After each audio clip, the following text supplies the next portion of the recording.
Brown Show, radio to open the heart, heal the soul, and awaken the consciousness. Good morning, Mr. Benny Hi Mathers. there.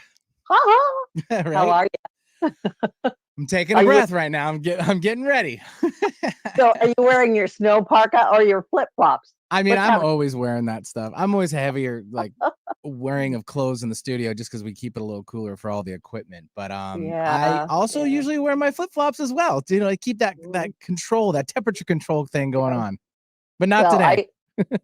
I try to walk every morning, and everybody here in this greater Seattle area, some of you have been shoveling snow, and some of you have not. And I'm kind of on the edge of Redmond, and so I get a little snow and then a bunch of sunshine, then rain. But I bundle up because I walk in the morning, and it's been cold. Yeah, it's been a little super cold. Been a little chilly. Yeah. March is like kind of like the potpourri of weather here in the Pacific Northwest. It could be 30 one day and 60 the next, and then I'm looking forward to it. And spring forward's coming up. We got to change our clocks, so be aware of that, everybody. And thank you. Yeah, It's totally. this Sunday. I was going to mention it too. Yeah, be sure we're springing forward. And do you want me to spring forward again? Yes, I do. There.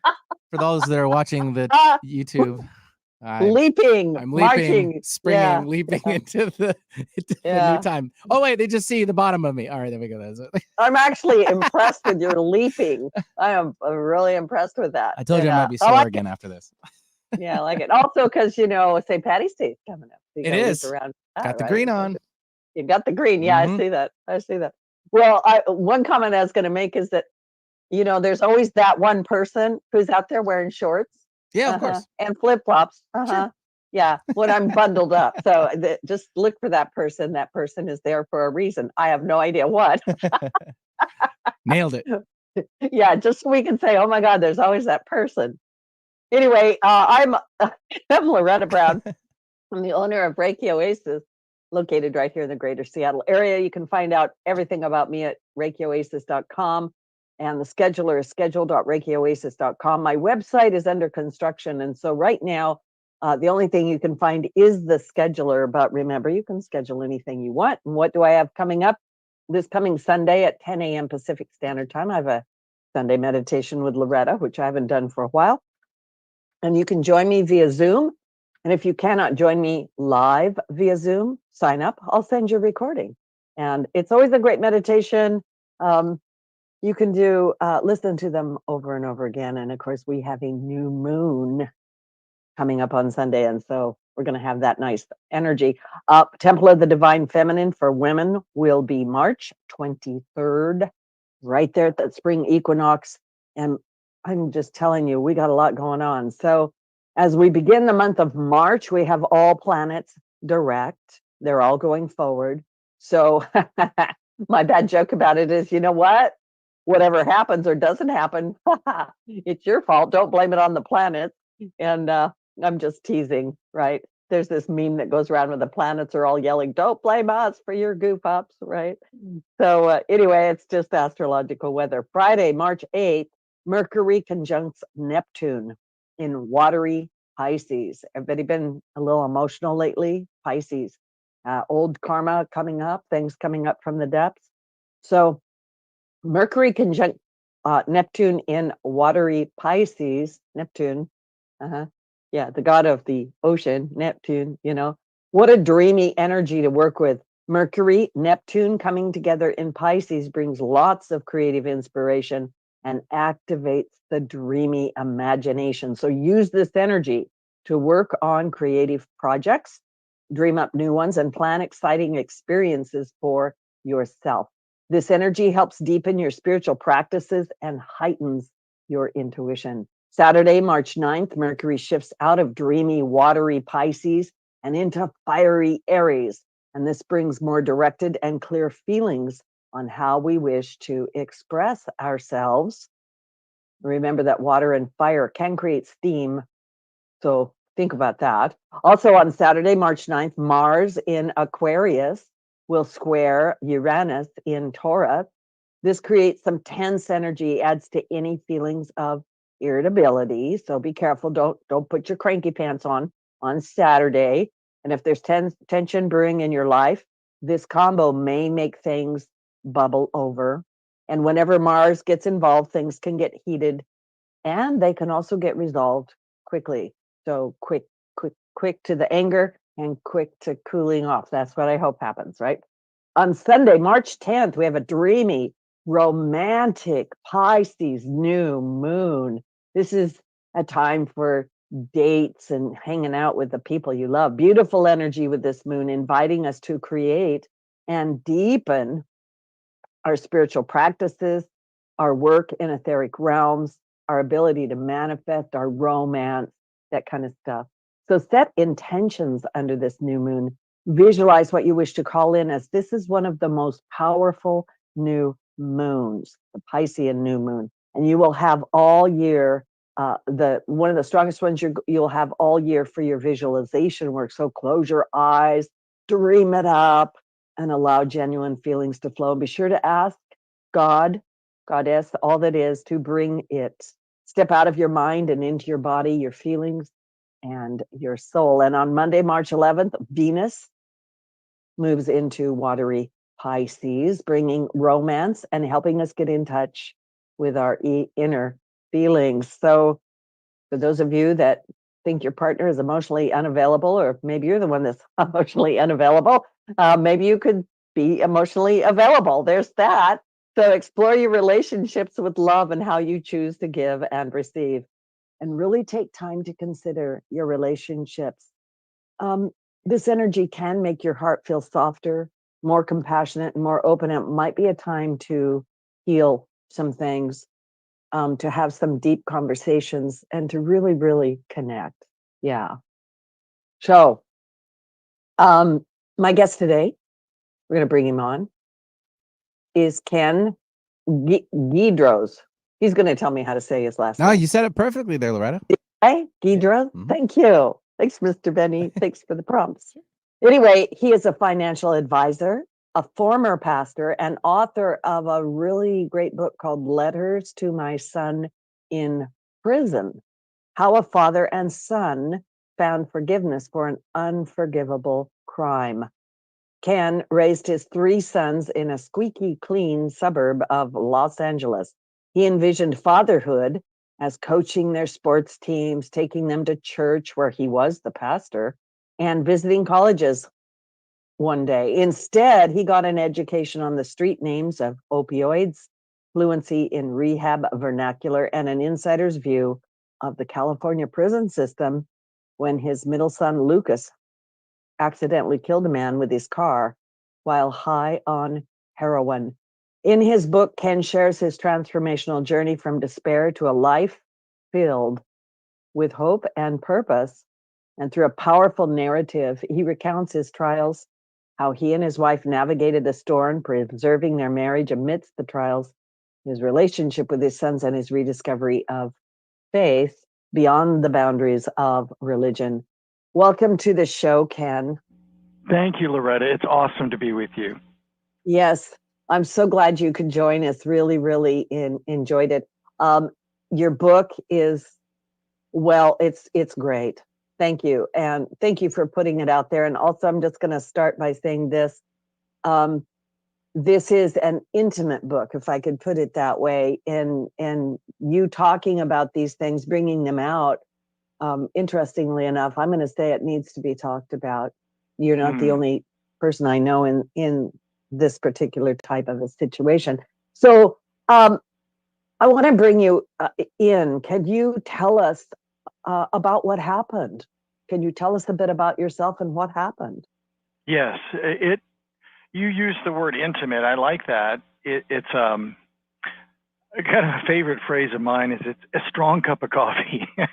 It is. Right? Yes, it is. It is a very strong cup of coffee. Yeah, it's a very strong cup of coffee. A, what happened was super strong. And then, of course, B, my own challenges and struggles as a result of that were very strong. So, yes, it is a snapshot of a few years of my life. In some ways, many years, like 10, 15 years. But, of course, the book does center around letters that I did write to Lucas when he was incarcerated. He did accidentally, just a few miles from my house, coming home from work one day to his house, veered off kind of well, didn't kind of, but started nodding off and clipped a man or rear-ended him. And so, that was the kind of the capstone of about 10 years of addiction and in and out and struggling with things. And of course, him and I struggling to stay a father and son and to keep the communication open.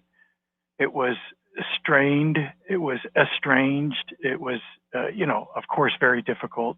I saw moments where, the old son reappeared, right? The clear eyes, the candor, and then most of the time it was the dull eyes, and it was excuses and some just the typical trauma that happens when someone in the family has given themselves over to a substance like that. So, it was a cathartic book to write. It was a very difficult journey down memory lane, but a beautiful one in that I really, really did change. In some ways, when I started the book, it was this cloudy, it was kind of a dark cloud memory. I would have thoughts and I would just go, oh, no, don't go there. Don't think about that. And it was this misty, incoherent episode in my life that I didn't have much clarity about, to be honest with you. It was very painful. But as I wrote scenes. I would talk to my sons. Lucas was out of prison at the time. We would just talk about, hey, do you guys remember when I did this? And like you mentioned, Loretta, I was a pastor. And that was a little bit of the exacerbation part of it, where, because you can imagine in a congregation, if you're leading the church, anything that happens in your family becomes heightened, right? It becomes, a bunch of eyeballs are looking at it. So it's not just that you and your wife argue or that you and your son have an altercation. Now people know about it, or they hear about it, or, you know what I mean? So it was a real challenging situation to be the pastor at that time, as they started to go the other way. And, so that those kinds of things made it particularly challenging to deal with the whole situation. I know there's a lot more here, but I have a couple of questions. Number one, here you have this position in a church with there's an expectation of how you show up, your behavior, your family. Like, there's a certain amount of being under the watchful eye of everybody, right? I mean, we all go through that, but you're in this position. And also, I'm hearing you say this was a 10-year journey. Like I said, I've read your book. So when did your son and or your sons get involved with drugs? Well, it was the lighter stuff in high school.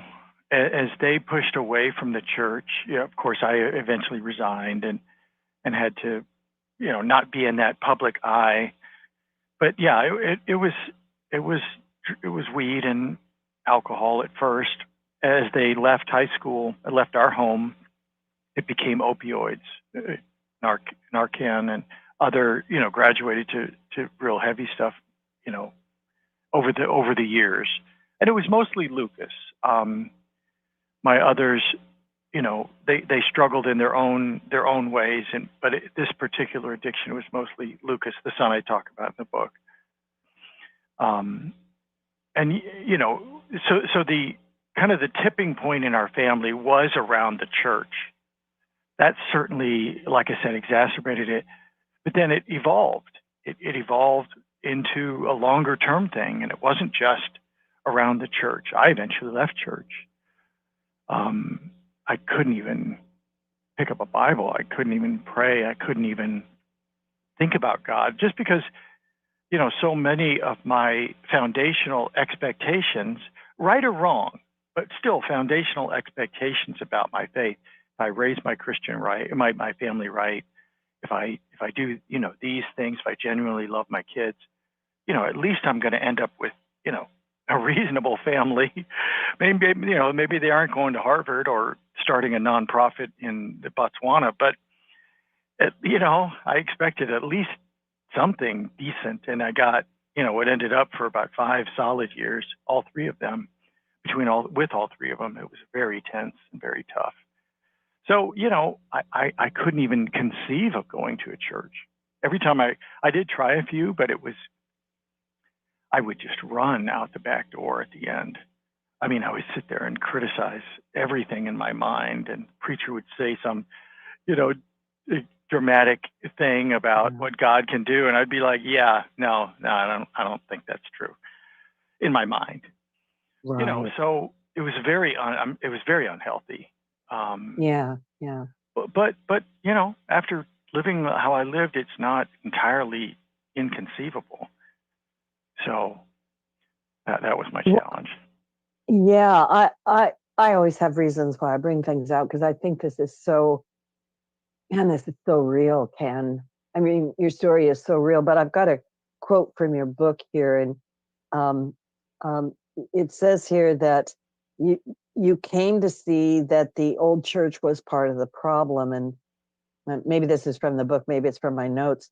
But I realized that people had become too prominent, and uh, or, uh, and God too small. Religion had become too important, and the spirit too trivial. Instead of listening to God's voice inside of me, I cowered to the Bible thumping strong man, and I let him intimidate me, and I let him guilt me, and I let him influence me to become the dad I never wanted to be. And through this experience, I needed to find out if God was the God of the strong man. I needed to see if I could hear the Spirit's voice again. I needed to see God was available to imperfect fathers and imperfect families and prodigals of all kind, right? And this to me it's just such a powerful journey. These things that we go through are, oh gosh, we have these pat sayings, they make us or they break us. But man, this is a journey. Ken, this is your son, this is you, this is your wife, this is your family, this is your whole identification and your reality, right? And I really get that from your book. Like, this affects everything. So so there was an ongoing issue with drugs, and Lucas kind of came and went from your house. Yes, he did. Yes. Yep. Yeah. The reason I'm bringing that up is, if anybody's listening, I always want to point out things to be paying attention to, if possible, ahead of a big event, right? Right. And yeah. I didn't. Yeah, I didn't really see that. You know what I mean? Okay. It was hard to know that would end up. It could have easily, he could have easily lived and never done something that dramatic, and maybe even never gotten in any legal trouble. Yeah. And of course, we saw signs. We saw many, many signs. But right before the accident, he had really cleaned up for about 9 months. He was living with his girlfriend, doing, working hard, had really seemed to turn a corner. And then she was going to a music festival with her girlfriends. And then he just looked at that as a chance to kind of go crazy, and he did. And then this happened. But back to the thing you read, it actually made me tear up, because in some ways that is my journey. Is I had to see. I did come from an authoritarian, very strong church, and it had some pluses, but it had many minuses. And of course, when this happened in my life, I saw and felt the minuses. And then, you're right, it was my identity. Being a father, being a husband, being a Christian was my identity. Those three things, as much as anything in life. And when two of those are stripped away, and the third is tested, the marriage is tested with the fact that it's stripped away. Are you kidding me? That is, I don't know. It was about as low as I felt like I could get. And so, yes, I had to redefine even my relationship with my sons. Even today, I mean, it's been 5 years since he's been out, and many, many years since I've been reunited with my boys. They married wonderful women, and we have incredible relationships now. We meet every Sunday for pickleball. Of course, pickleball is the key variable there. No, I'm just teasing. Yes. Yeah. Pickleball saved my life. No, I'm just teasing. That's your $1 million T-shirt. Pickleball saved my life. Yes, I agree. I think we need a T-shirt with that. We do. Yeah, it's a movement. Yeah. Well, there you go. It's already a movement. We're just gonna piggyback, right? Yeah. But yeah, I mean, those were 3 pillars that were foundational, and 2 of them were decisively stripped. So yes, it was a rediscovery of both of those pillars. With my sons, we have a different relationship now, a much more accepting relationship, much more real, much less shrouded in religion, but still faith. You know, it's still we talk about faith. I'm definitely a believer. I love God more than ever, not more than ever, as much as ever. Yeah. And yet it's different now, right? Religion is different for me. The practice of my faith is different for me now, and that's all had to be redefined. And it's been really beautiful, but you know, it's been quite a road. Yeah, I hear it. I feel it. Yeah, I don't have words for this kind of thing either. Anybody listening that's gone through what I call intensity or the strong cup of coffee, whatever it was you said, it's very strong, it's very emotional, and it's one step at a time. It's one breath at a time, if you can even breathe. And somewhere along the line, I'm just going to throw this out, and you adjust it as you wish. We run into what is called grace and mercy. And that's it. That to me is indefinable. The grace and mercy of God, you know, there we go. And how do we get there? Right. Like, what a journey. Like, yeah. Yeah, it is. From heart to heart with you, gut to gut with you. I can tell that we're on the same sheet of music here, but it is, sometimes we just don't have the right words, right? It's true. And even as I look back on it and think about my touch with mercy and my encounter with grace, it's scenes. That's what comes back to me, is scenes, is moments when something clicked, when something went from ethereal to concrete. And, you know, for example, with God, there was kind of this very interesting moment where it turned. I don't know if you want me to elaborate on that or wait till. Yes. Yeah. Yeah. Okay. Well, yeah, go ahead. Yeah. I mean, for me, it was a very clear moment. And it wasn't clear, like, I don't know if I hadn't written the book, I'm not sure I would have seen it as clear. But as I wrote the book, I remembered. I would go back. I thought, oh my gosh. So eventually, I'd say 10 years after resigning the ministry and not being able to go to church, I did go to a church down in Hollywood that was unique in that it was fabulous music, kind of Mumford and Sons style, which I loved. Yeah. And it was dark. It was dark. Not just the people, but the band too. So the whole auditorium is dark. And worship happens with the singing in the dark, which I thought was miraculous, like ingenious. Yeah. And it allowed me to have almost a psychedelic level experience.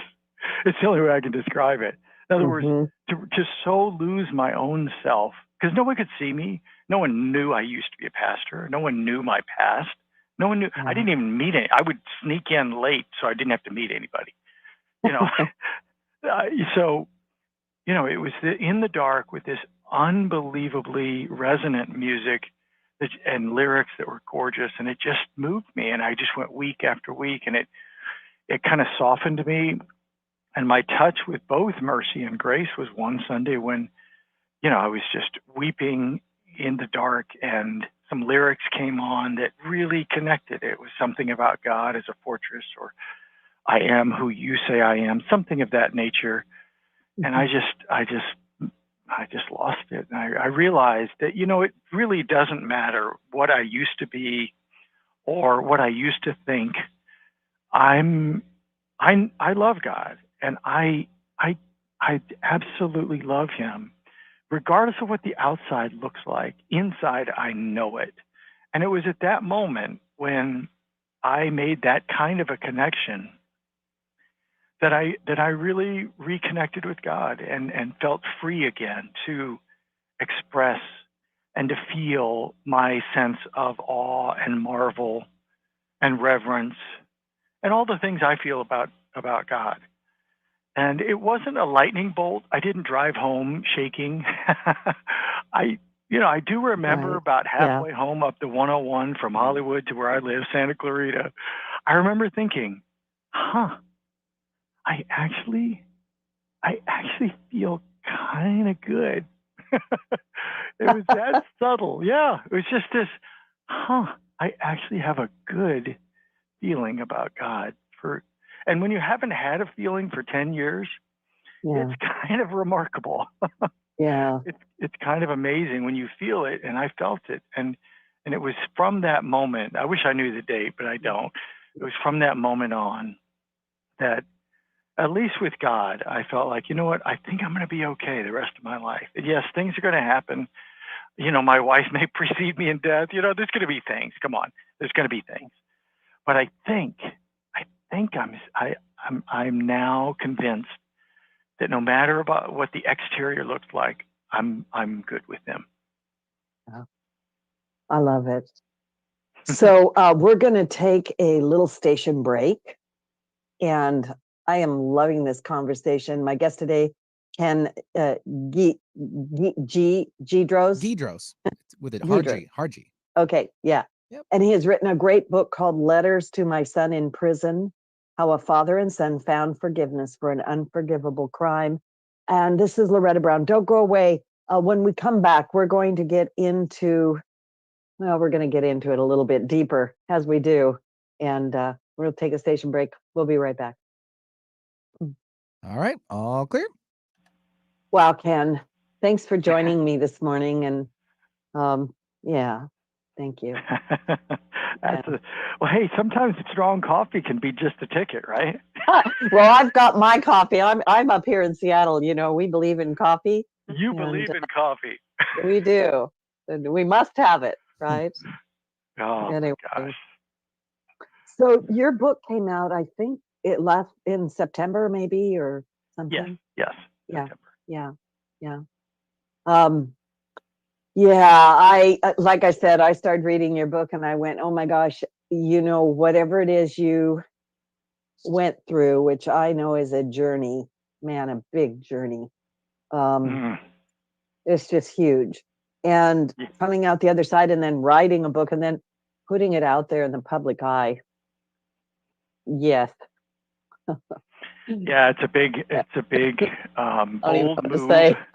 And one I wondered about many times, trust me. Even my son, we've not advertised much locally just because he's rebuilding his life, and he supports the book, but it's hard. It's hard for him to have that part, the worst moments of his life, on public display. It's just hard. Yeah. Well, there's obviously a reason for everything. I am that person that thinks that there's a greater hand in everything. Yeah. Ready to come back in? Yeah, totally ready. All right.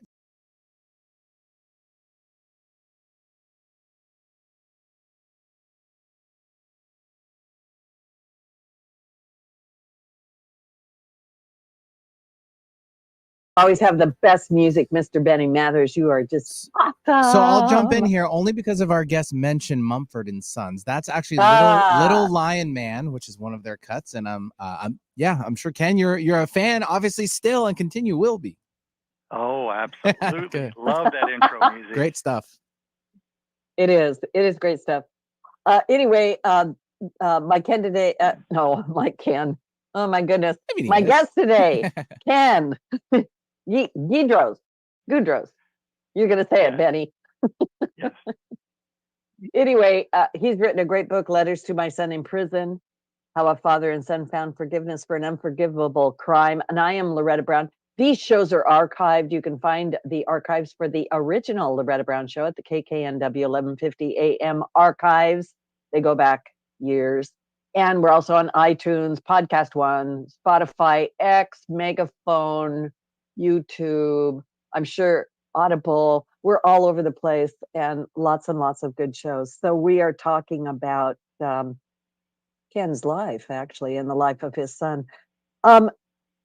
Ken, can you tell us, oh man, like this moment of change in your life when this accident happened, and this man that was, well, tell us a bit about that, because I understand that this man was a member of the community and you still live in this community.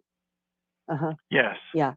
And Yeah, I mean, what was it like when this first came out, and what did you go through? I mean, honestly. Yeah, I mean, of course, when you hear the news of anyone in your family doing something like my son did, that's just, beyond overwhelming. And the victim was a school teacher, a popular school teacher, a middle school teacher in our town where I still live in Santa Clarita. And he did not have children, but he was married. So Valerie, and I talk about them and their names in the book, because A, people can Google it, but B, in my own way, really wanted to honor, that might not be the right word, but to acknowledge the tragedy. And of course, the book does talk about redemption and forgiveness and lives being rebuilt, but it's in the backdrop of a massive tragedy and a massive fact that one of those lives can't be rebuilt because it's no longer here. And so, that just hearing it, of course, was traumatic, was a spiritual and a personal trauma. And then reconciling it over the next few years, both Lucas himself and me, myself, as a dad, trying to figure out how how could it be reconciled? How does the universe, how does God allow one man to be cycling, casually one afternoon after school, and another man to kill him, to hit him, and for that man that hit him live, right, and live free eventually. Yes. That's not fair. On anyone's measure, that's not fair. And so me wrestling with that and Lucas wrestling with it was, it's in some ways a lifelong journey, but in other ways, I have reached some small sense of understanding, or at least acceptance of it, and acknowledging that we as humans, we're not guaranteed fairness, and we do the best we can in terms of punishment, in terms of keeping things on the level, and that's been done. And Lucas is living a life that is not recompense, but in, what's the right word? In view of what he did, and we as a family acknowledge every beautiful thing that happens, knowing that that isn't true for a widow that's alive today, right now. She's maybe listening to this show, right?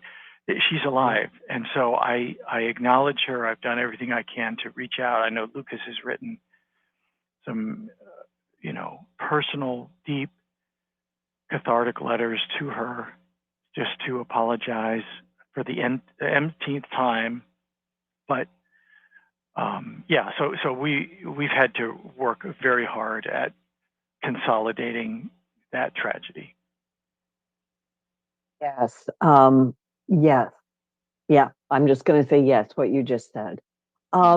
When I want to go back though to when you found this out, because as a parent, I can imagine all kinds of feelings. And, you had the ability to go visit him where he was incarcerated. And you also did not bail him out. And then you started to write letters. So tell us a little bit, I'm going to say, about your emotional state. I think I would have felt just about everything in the world And, in the beginning, and you had to work through all of that. Talk to us a little bit about what that was really like for you. Yeah, you're right. It was all over the map. It was anger. It was fury at first at what he'd done. I didn't even think about him. He's in LA County, which is a notorious jail. And I didn't even think about him. I was like, if you think I'm bailing you out, you're crazy. I never even crossed my mind. I know that may sound callous to other parents, and other parents thought we were inappropriate in not bailing him out, or at least considering it. But we there's no way. Not after all those years of abusing a substance, and then topping it off with this, there was not a chance. But of course, your parental feelings do moderate over time, and eventually I did talk to him on the phone, and then saw him. I did write. My first letter to him was not good. It was way overly emotional, Yeah. and too detailed, and just too. Oh, it was just terrible. I almost can't even talk about it because it so affects me emotionally. To think about what I was channeling. I was just channeling a lot, and Well, it was raw. Ken, raw. I look at that and it was raw. Yeah. It just came out raw. Yeah. Yeah. To make it worse, the DA got hold of it and almost used it as evidence against him. So it was just Wow. insult to injury, and thank God it never did see the light of the courtroom. Anyway, but and then one time we'd had a visit, not too far in jail, where it was just me and him. There was no one else in the visiting room, which is rare, never happened. And he just completely broke down in front of me, completely melted down, tears, red face. I mean, just snot, everything.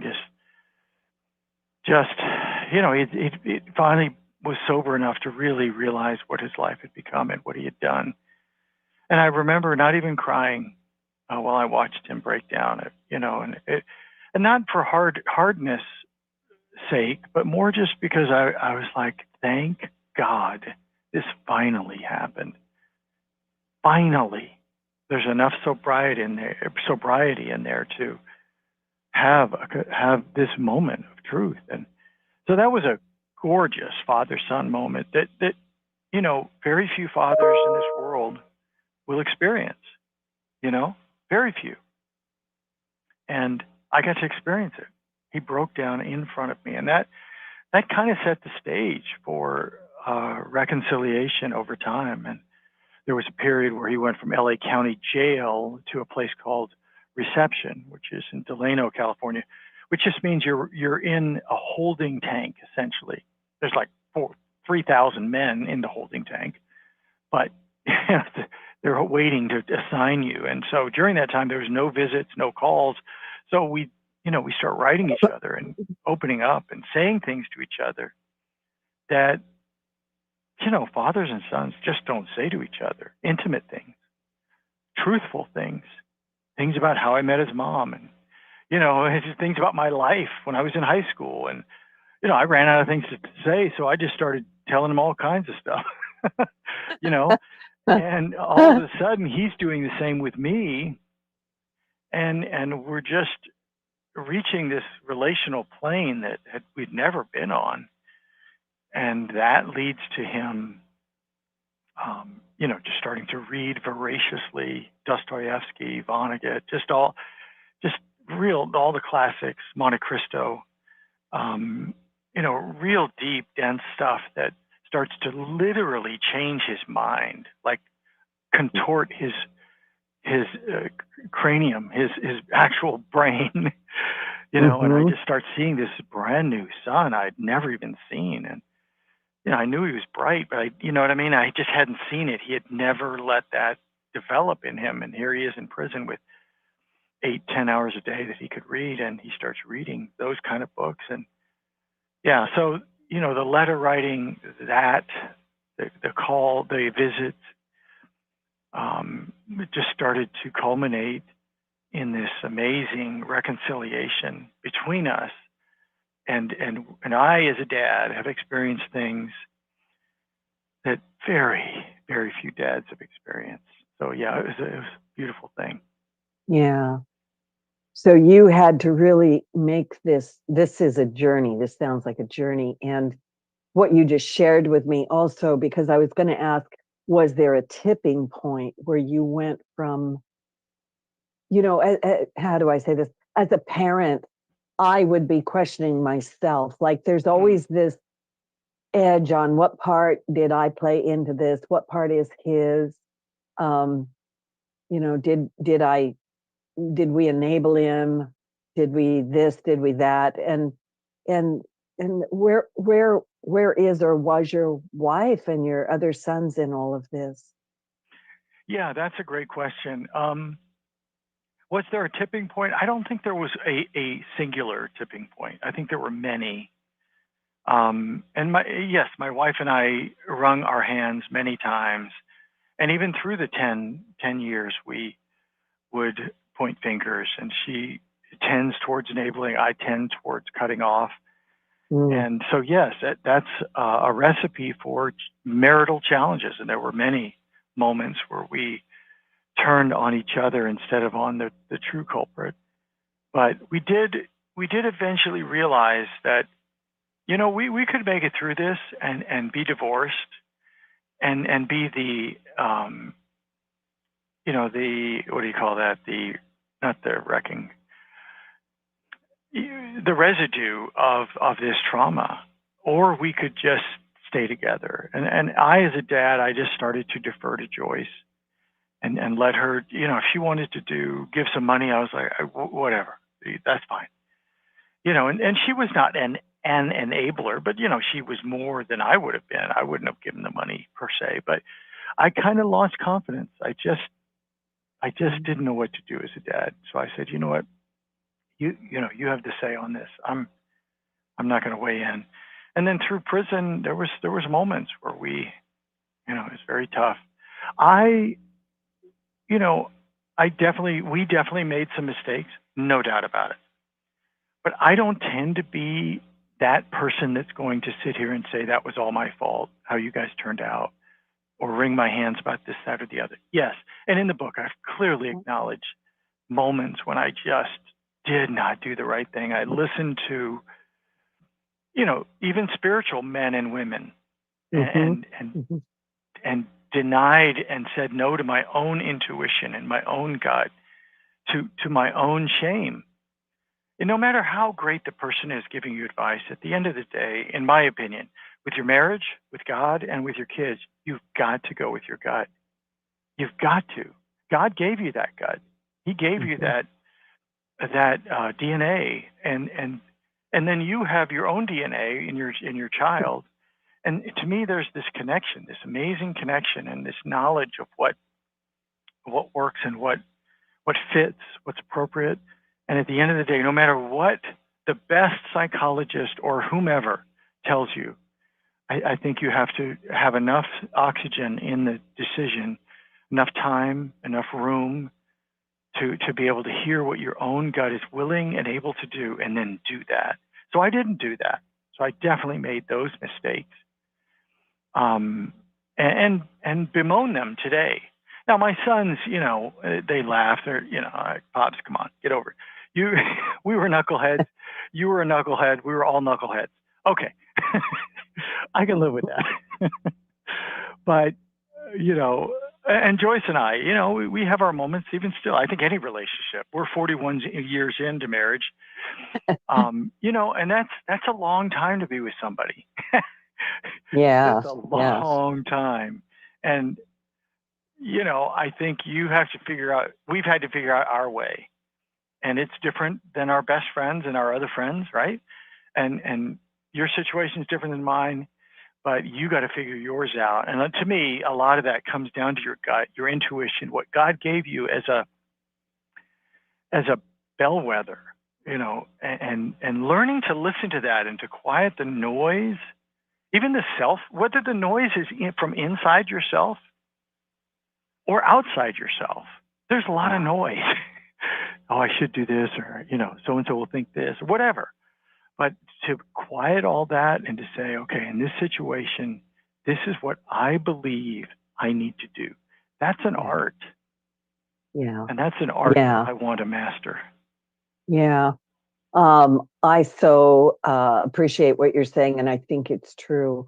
In this situation, it would be, I don't know, I think it'd be normal to be feeling anything, to go way in and go way inside yourself, like, hide in a cave, or overly listen to the people outside you, or constantly be looking for something that will kind of stabilize you as well as the situation. And yeah, we do need to follow our own intuition, because you're right, that is a God-given gift, and it is there.